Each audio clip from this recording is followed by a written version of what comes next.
we've been in talks with them. We're trying to work out the logistics and the the days and times of that. So but that is in the works. So more information will be forthcoming in the coming days and weeks on that.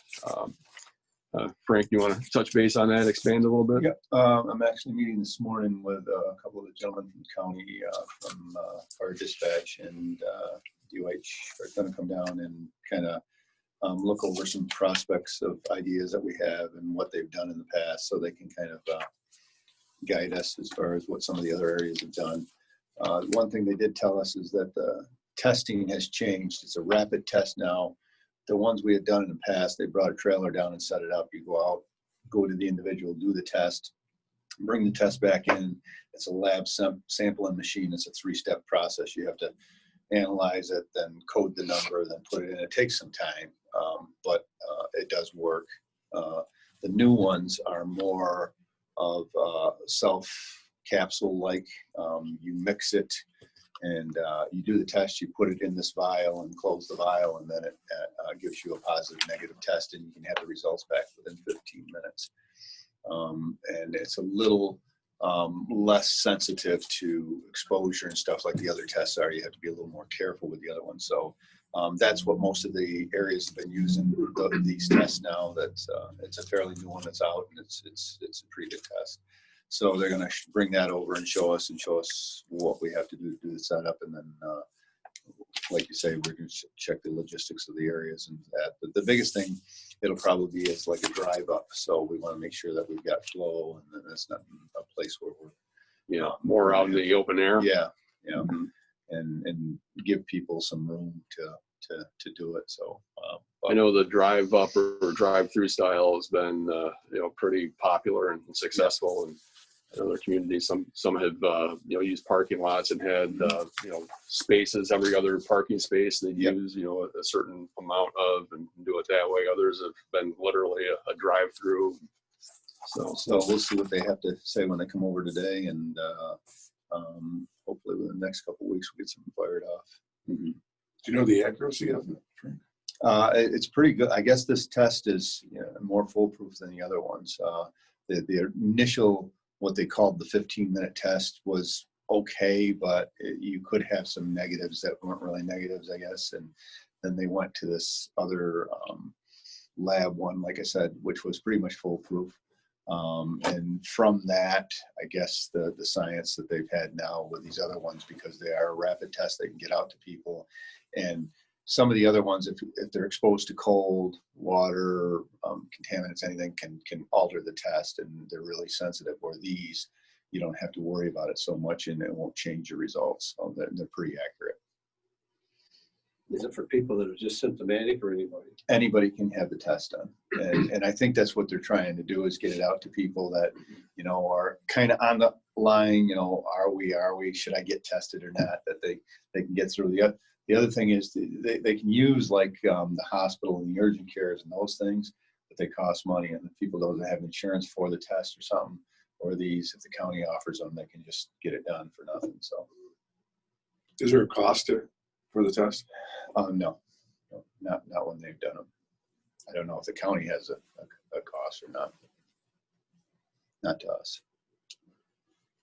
Yeah, as I said, we'll get more information as we kind of talk our way through this and figure out the logistics of it. And we'll have more details to get out to Chris and everyone else. So good. Well, we're working towards it at least. So that's a good thing. But I understand. A lot of people ask, well, why haven't we had that here yet? And I think the numbers have been a lot more. The COVID numbers have been higher, obviously, in other parts of the county. So I think that's probably a big reason why it's been centered or more focused, over that way than over here. But the numbers are rising everywhere. So I think it's a good thing that we're having these discussions and planning this. I think it'll be a benefit for our residents, and especially not just Hornell residents, but area residents. And that's the big thing is resources too. Yeah. The county can only do so much. They're maxed right out. And they are. They're so stretched. they turn around and they say, well, we want to test here, we want to test there. who's going to man it? I mean, our people are stretched. The hospital people are stretched. Trying to get people to work these after working a regular shift of their own, and then, you know, it's just you hit the hot zones because you need them in those areas to find out what problems you have over there, and they have to be done first. And that's, like I said, when the county reached out to us and they said, you know, is there any way we can give you the stuff, but we don't. Well, we don't partnered with them a bodies. while back. They Yeah. had there was a micro cluster that Yeah. we you know, teamed up with them and Yeah. provided some manpower from the fire department. And that's a big part of why we're just not, you know, blowing it out there and saying, well, we're going to have one everywhere, because they just don't have the resources. Well, you have to have the people to do it. Yeah. And you know, it's, the county, like you said, they're just stretched beyond. They're maxed. Yeah, they're maxed out with you know, the contact tracing. You know, with all these positive cases, it's more and more they're having to track down, and you know, you only have so many people. I know Buddy works with them quite heavily too, and I'm constantly on the phone with them to ask them questions. Can we do this? Can we do this? Are we doing this right? Are we doing this? And you know, for the 5 or 6 people that they got working out of that office over there, you could tell they're stretched. I mean, Yeah. you know, and I know what they get most days is they get complaints and arguments and people fighting with them. I don't understand this. I don't know why I got to do this, you know, and they're just doing their job. And when we talked last week about some other problems at the station, you know, just logistics and stuff. And I talked to her and I says, you know, I says, I know what you're up against and I feel for you. I said, if there's anything we can do, you know, on our end, we'll be more than happy to help you within our means, you know. And she says, I love to hear that. She says, I don't hear that too often. So, you know, and it's, you know, with what they have in the office over there, with all of this that's going on, this is something new to all of us, and it was thrown in their lap, and they, you know, basically fixed the problem, you know. And Yeah. They're the bad guys because they're telling people what to do, and it's unfortunate that they're really stretched out over there.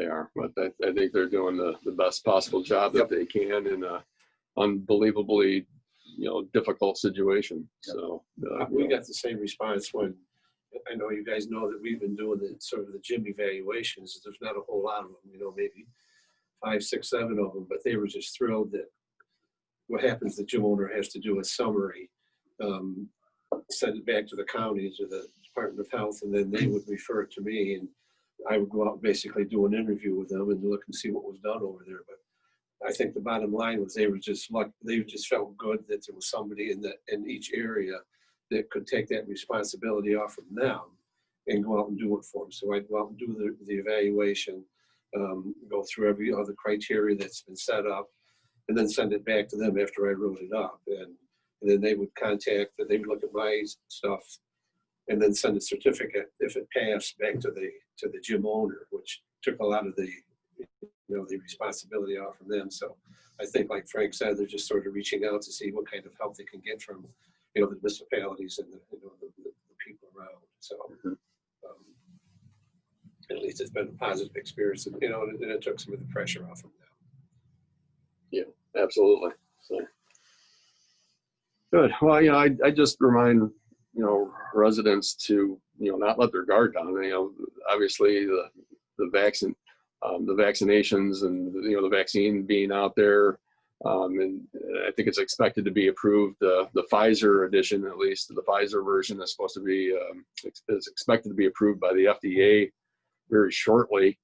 You know, I know a lot of the state governments, including you know, here in New York State, they're already planning on you know, who's getting it first, and you know, I think it's going to be folks in the nursing homes first, and the residents and the employees, and then I actually saw a breakdown of how many units would go to you know, different sections of the state. So you know, I think as we kind of go down this road, with the expectation of you know, the vaccines and just the fatigue of wearing the masks and just COVID fatigue in general, I think people have you know, a tendency to kind of let their guard down, or even just out of frustration, you know, kind of throw their arms up in the air. But, you know, I would just urge people to, you know, stay vigilant, you know, be patient. You know, this is just, in the grand scheme of things, this is short term. You know, this is just a, you know, a moment in time. It's not forever.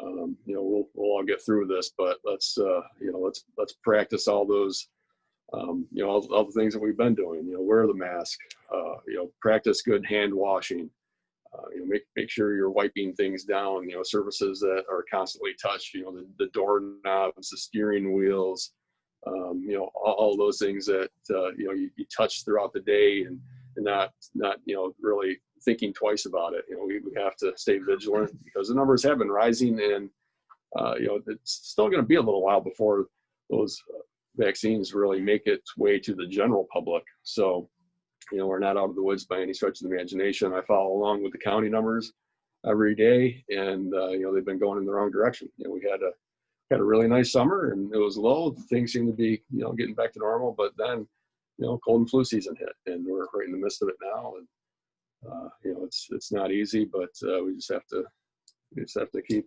moving along. So anyway, we'll move it over to codes. Anything else happening? Things typically start to slow down, at least on the outdoor side of it. Yeah, we're still getting numerous complaints, and we're trying to do as many complaints as we can over the phone. We're dealing with landlords and dealing with property managers and having them deal with the tenants, and if they got to go deal with them, and we start to follow up with that. But we're still getting a lot of the crazy complaints that are coming in that I think we're all getting, at this time. We're also dealing with the county and trying to get rid of some of the properties that have been around for quite a while, and that seemed to be going in a positive direction. So the problem is that the county can't get title to a lot of these properties because they can't get into court to change the ownership regarding the foreclosure on some of these things or with the taxes. So, but those are some of the things that we're pushing, and just trying to survive this whole thing, and be as that I tell Larry going out, inspections and whatnot, trying to do inspections where there's not many people around there. And, let some of them just sort of back up a little bit until this thing gets better. Yeah. Chief Murray, and we're honored to have Captain Sexsmith here with us today as well. Thank you for joining us.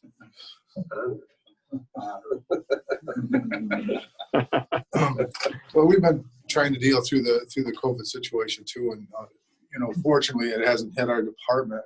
It's some of the other departments. I think Scott's had some up in Alfred in his department, but not getting into personnel. But we did have one officer that it was positive for it.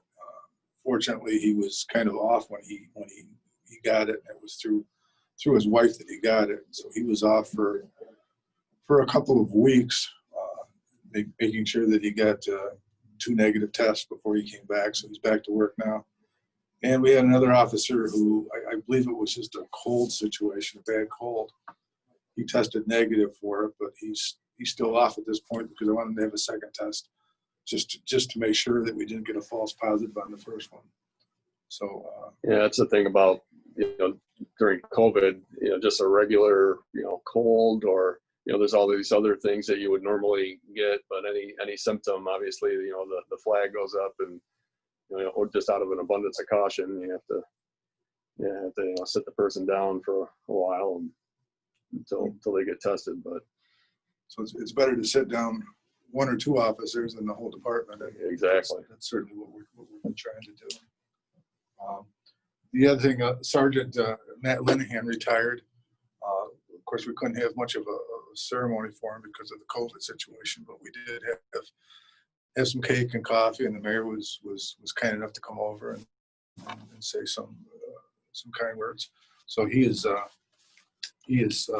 retired. His effective retirement date won't be till the 1st of the year. Yeah, he's just using up his personal vacation time the rest of this month, and we wish Sergeant Linehan the best in all future endeavors, and thank him for his service. And I've known Matt. Geez, we go back, before he was a police officer. Known him for a long time. Real good guy, and I don't know. It's weird seeing people younger than me retire. It makes kind of feels unnatural to an extent, but I wish Matt the best in his family the best in regards to that. I appreciate his service to the city. Also, Donna Lennard, she's been a crossing guard for us for years. This is going to be her last year. She's actually going to be retiring. The last day of school is going to be the 23rd of this month, and that's going to be her last day in the crossing guard. And I'd ask maybe if the board could put together something for her, maybe Yeah, we can do some sort of recognition for her. recognition for her. How many years does she have? You know? It's over 20. I'm not sure Okay. the exact, but I can get it for you. Yeah. But it'd be nice to Yeah, if you could give me the exact amount of years, we'll have a certificate made up and present it to her. And on her last day, we thought maybe we would do something small. We can't obviously do too much. Yeah. We'll do something nice for her. She has been out there in the cold, the rain, and everything else for 20 years, and she's been one of those ones that is just consistently there and not taking time off. So That's great. I appreciate her. She'll be, Yeah, we definitely appreciate our crossing guards. You know, it's Tough two shoes to fill. exactly. Very good. Thank you. Well, anything else? Anything from the commissioners? No. All right. Anything from the gallery? Chris, you got anything for us? I'm all set. Thanks. All right. Well, with that, I will wish you all a very Merry Christmas. And we'll do it again next month. Is there a motion to adjourn? Motion by Dave, second by Scott. Any questions? We are adjourned. All right. Thank you, Chris. Thank you. Have a good afternoon. You too.